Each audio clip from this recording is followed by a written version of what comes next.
Okay, so you know how we all spend like a huge chunk of our lives working? Yeah. But like, have you ever actually stopped to think about what work means to you? Is it just like a way to make money, or has it kind of become this thing that like shapes your whole identity? It's a really big question, right? Right. And Simone Stolzoff, in his book, The Good Enough Job, really digs into this like changing relationship we have with work. Yeah. And he's coming at it from a background of, he worked at Google and Facebook, like thinking about employee well-being and stuff. Yeah, he's seen it all, I bet. So he has this really interesting take on like why we expect so much from our jobs. It's not just a paycheck anymore. Right. Like way more. Totally. And it's not just like his own little theory, right? He talked to over 100 people, like across all these different industries. Yeah. Mostly focusing on like white collar workers in the US, but like the themes are definitely like universal. Yeah. I mean, it's interesting how like even though our jobs might be totally different, like the pressures we feel, the things we believe about work, they kind of have these common threads. Exactly. So it's not just about the specifics. It's like this bigger picture. So that's what we're going to do today in this deep dive of Yeah. really understand how work has become this like central part of who we are, Yeah. And even more importantly, can we have a healthier relationship with work, like where our lives don't revolve around it so much? Right. We're going to start with this idea from the first chapter of Stolzoff's book, this idea that like we are what we do. Oh, that's a good one. And we're going to look at the story of Divya Singh. Okay, I've heard of her. Yeah, her story is like, it really brings this whole idea to life, Yeah, this whole idea that like what you do defines you. It's so deep in our culture, Like even when you meet someone new, like one of the first things you ask is, what do you do? Totally. Like that's how we categorize people, Right. And Divya's story, it like shows how believing in that idea can lead to like amazing things, but also some real struggles. Okay, so picture Divya. She's this like really talented Indian American culinary student, and she's got big dreams, Okay. She wants to be in the food media world. Yeah. And she sets her sights on an internship at this place. It's just called The Restaurant. Like it's the restaurant. Oh, I see. But when she like puts herself out there, she kind of gets this vibe like they don't think she's going to cut it. Almost like because of her background, Yeah, that's like the worst. It's like people judging you before they even know you. Yeah, and it totally shows how like other people's judgments can like mess with how you think about yourself. Oh, yeah, like they're putting you in a box. Right. But Divya, she doesn't let that stop her. No, not at all. She's super driven. She works her butt off, hones her skills. Yeah, she's a go-getter. And guess what?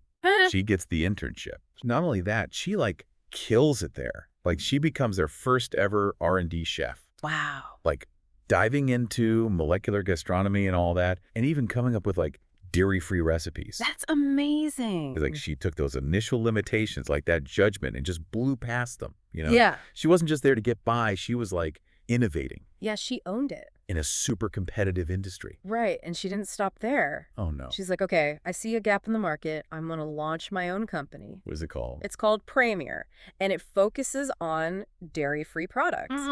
And get this, she partners with Stephen Fisher. No way. The chef from the restaurant. The one and only. Wow. And at first, it's like a dream mentorship, Yeah. Premier takes off. It even makes it onto the Forbes 30 under 30 list. It's like all her hard work, all her talent, like it was all validated, Totally. And having Fisher on board, that's like a huge endorsement. Yeah, it's like she's made it. But that Things start to change, right? they do, yeah. Like in any partnership. Like Fisher becomes more distant. They start having disagreements. Oh, about what? About like funding and the direction they should go with the products. Especially this egg substitute Divya's working on. Oh, interesting. Like the whole vibe shifts. Yeah, it's like that honeymoon phase is over, Yeah. And you start to see those like power dynamics, the conflicts that can happen in any business, I guess. Absolutely, yeah. Especially when it's not like a totally equal partnership. Right, and then it gets like really bad. Oh, no. They're having this disagreement, and Fisher just like completely dismisses Divya. What do you mean? He says to her straight up, without me, you are nothing. Oof, that's just like cutting. Can you imagine hearing that? After all she put into building this company? And it's like that whole idea, we are what we do, like taken to the extreme. Right? Yeah, it's like your whole worth is tied to this one person, this one job. And what's worse is it's not even true. No, not at all. So, like, understandably, Divya leaves Premier. Yeah, what else could she do? And she has this huge identity crisis, you know? Makes sense. She describes it as, like, a big hole in her. Like, a part of her is just gone. It's like when your whole sense of self is wrapped up in your work and then that's gone. It's like, who are you? Right, right. It's scary. But here's where Divya's story gets really inspiring. Okay, I like a good comeback story. She starts to reconnect with other parts of herself, you know? Yeah, like what? She travels, she gets back into hobbies she used to love, like camping, surfing, skateboarding. Oh, that's awesome. And Stolzoff talks about this concept of self-complexity. It's from the psychologist, Patricia Linville. Okay, so what's that? Basically, it means like having lots of different aspects to your identity, not just one thing. Oh, I see. And that makes you more resilient. Like if one area of your life hits a rough patch, you've got all these other things to fall back on. It makes sense. Like you're not putting all your eggs in one basket. Exactly. Exactly. And it's like good for your mental health too. Totally. It's like if your work isn't going great, it doesn't have to like crush your whole self-esteem. Right, because you're more than just your job. Right. But then, get this, Divya gets hit with another blow. Are you serious? What happened? She finds out that Fisher has like basically gotten rid of all her shares in Premier. Oh, well. How? It's like a whole legal thing. We don't know all the details. Oh, well, that's just... It's beyond just a bad breakup, you know? It's like betrayal. It is. And it makes you think about like ethics and trust and how people can get exploited, you know? Yeah. Like when you blur the lines between work and your personal life, and when there's this big power imbalance. Probably it's a mess. So it's like this big warning sign, you know? Yeah. Don't tie your self-worth to your job, especially when other people control that. Right, right. It's just too risky. So, of course, there's a legal battle. Oh, of course. It goes to arbitration, and a lot of people tell Divya, like, don't bother, you're gonna lose. Yeah, it's like David and Goliath, right? Totally. Fisher has all this power, all this money. And it's gonna be expensive, it's gonna be draining. Yeah, I can see why people would say that. But Divya, she's like, nope, I'm fighting this. She's tough. She is. And she's got a point, right? Yeah, she deserves justice. Totally. So we hear about the arbitration, like moments from it. Yeah. Fisher's just like so dismissive. It's awful. Mm. And in the end, the ruling is kind of complicated. How so?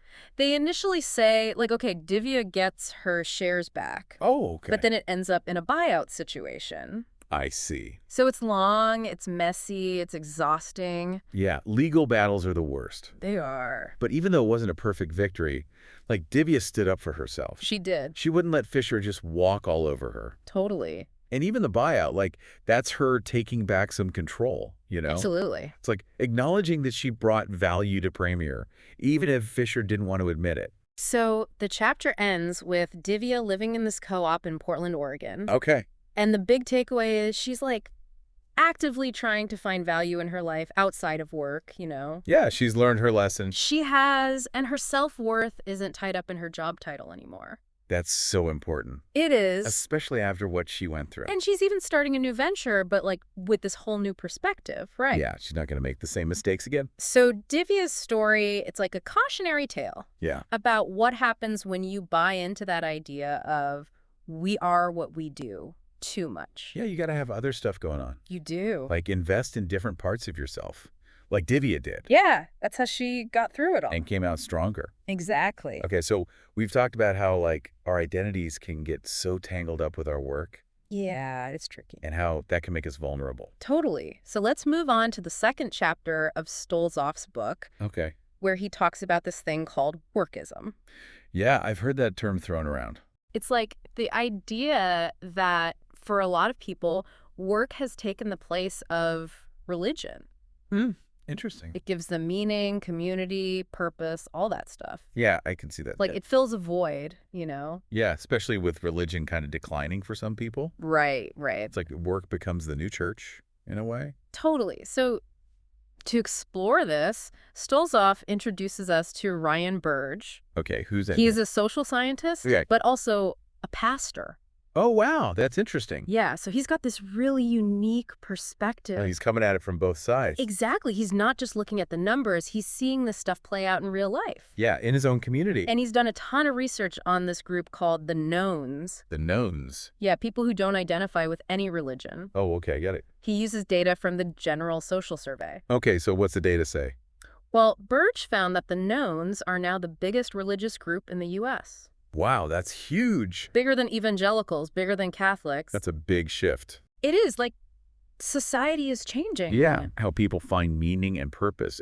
It's not the same as it used to be. And we hear about Burge's own church, First Baptist Church in Mount Vernon, Illinois. Okay. It used to be this, like, thriving community center, you know? Yeah. But now, attendance is way down. It's sad, but it's like a common story, right? It is, yeah. Like those traditional institutions, they're struggling. Yeah, and it's not just because people are losing their faith. Right, there's other stuff going on. It's like society's changing. There are new ways for people to connect, to find meaning. Yeah, like online communities, for example. Exactly. Stolzoff and Burge talk about that. Okay, how does that play into it? Well, they share this story about Sheila Connolly. Okay. She grew up Catholic. Yeah. But then she started engaging with these online communities, like with people who had different viewpoints. Oh, interesting. And it made her question her upbringing. I see. And eventually she left the church. Yeah, the internet can be powerful like that. It is. Like, it gives you access to all this information, all these different perspectives. Yeah, and you can find people who, like, get you, even if they're far away. Totally. And you can see it in the numbers, too. Like, what do you mean? Like, the size of atheist subreddits compared to Christian ones, it's a big difference. Wow. Okay. That's a good point. And then there's this other factor, the whole politicization of religion. Yeah, that's been a big thing. Especially like certain Christian groups becoming so closely tied to conservative politics. Yeah, it's alienating a lot of people, especially liberals. Totally. And there's data to back that up. Oh, yeah. Like the shift in party affiliation among white Christians who go to church every week. It's pretty clear. It's like religion and politics have become this, like, package deal for some people. Yeah. And for others, it's just like too much. Right. And then there's this broader issue of social isolation. Oh, yeah, that's a big one. Like people are less connected to their communities than they used to be. Robert Putnam wrote about that in Bowling Alone. Right. Exactly. He called it like a decline in social capital. Yeah, like we're not joining bowling leagues. We're not going to PTA meetings. Right. And it's even worse for younger generations. They're not even bowling. They're not. So it's like all these things, religion, community groups, they're kind of fading for some people. Yeah. And that leaves this space for something else to fill that void. And that's where work comes in. Makes sense. It's like ready to step in and provide that meaning, that purpose, that community. It's like the new religion for some people. It is. And it's interesting to think about how, like, what we think about work, how we see it, it's changed so much over time. Yeah. Give me an example. Well, like, in ancient Greece, work was seen as like a curse almost. Really? Yeah, it was like something you had to do to survive, but it wasn't noble or anything. Oh, that's so different from how we see it now. Totally. And then you have like Martin Luther and John Calvin, these Protestant reformers. Right. They were all about work being a divine calling. Oh, interesting. Like it was a sign that you were one of the elect, you know, chosen by God. Wow, that's a big shift. It is. It's like work became this moral thing, not just an economic thing. And that probably had a big impact on how we see work today, right? Totally. Stolzoff even touches on Max Weber's ideas about the Protestant work ethic and capitalism. Oh, yeah, that's a classic. And then he contrasts that with the more modern prosperity gospel. Okay, what's that all about? It's like the belief that God rewards you with wealth if you're faithful. Like Joel Osteen kind of stuff? Exactly. That's interesting. It's like taking that whole work ethic thing and adding a material component to it. Yeah, like if you're successful, it means God approves of you. Right, right. I can see how that would be appealing to some people. Totally. And I even caught myself thinking about like my own career and how I've kind of fallen into that trap of workism. Oh, yeah. Like neglecting other parts of my life, expecting work to like make me happy, give me a sense of purpose. It's so easy to do, right? It is, especially when you hear all these stories about people who like found their dream job and it changed their whole life. Yeah, but it's like what Divya's story showed us. You can't put all your eggs in one basket. Exactly. You need balance. You do. And Stolzoff talks about Ryan Burge's own struggles with this. Oh, yeah. Like, Burge loves his work. He finds it really meaningful. Yeah. And he even admits to being kind of scared of retiring. I get that. But at the same time, his research is showing him how, like, religion is declining. Like he's living this tension. He is, and it's a tension that a lot of us probably feel on some level. Yeah, for sure. And I was thinking about how, like, a lot of religions have these built-in ways to, like, step away from work, you know? Yeah, give me an example. Like the Sabbath in Judaism and Christianity, or monastic life, or the calls to prayer in Islam. Oh, yeah. Those are like intentional breaks from the grind. They are, and it's like they knew it was important to have that balance, you know? Yeah. You need time to rest, to reflect, to connect with something bigger than yourself. Totally. And I think we've lost sight of that a bit in our modern work culture. Yeah, we're always on, always hustling. And so the chapter ends by saying, like, it's not bad to find purpose in your work, to find meaning in it. Right. But it becomes a problem when it's the only place you find those things. Yeah, you got to have other sources, other outlets. You do. It's like spreading your risk, diversifying your portfolio of meaning. Love that analogy. Right. So we've done a deep dive into this idea that we are what we do. Yeah, we've really unpacked that. And how work has kind of taken on this almost religious role for a lot of people. Right, filling that void. And it's tempting, right? Yeah, to let work be everything. It is, but it's dangerous. It is. So let's circle back to Stolzoff's idea of the good enough job. Okay. It's like this antidote to the whole dream job obsession. Right, and to workism. It's about finding a healthier balance, a more sustainable way to think about work. Totally. So here's a final thought for you to chew on. Okay, hit me. How can you, like, actively create a more well-rounded sense of self? That's a good question. Like, what are the things that give you meaning and value that have nothing to do with your job? Right. What are your other passions, your other sources of joy? Exactly. And how can you nurture those things? Yeah. It's like intentional living, right? It is. It's about making choices. Making time for the things that matter, even if they don't fit into that hustle mentality. Totally. So take a moment, think about your own relationship with work. Yeah, be honest with yourself. Has it become more than just a job? And if so, what can you do to shift that balance? Yeah, even small changes can make a big difference. They can. And if you want to explore these ideas more, definitely check out Simone Stolzoff's book, The Good Enough Job. Yeah, it's a good read. And Ryan Burge's work on religion in America. That's fascinating, too. They both offer some really valuable insights into this whole thing, you know? Yeah, this whole, like, work-life balance, meaning of life, it's all connected. It is, and it's something we all got to figure out, right? For sure. All right, thanks for joining us for this deep dive. It was fun. It was. Until next time.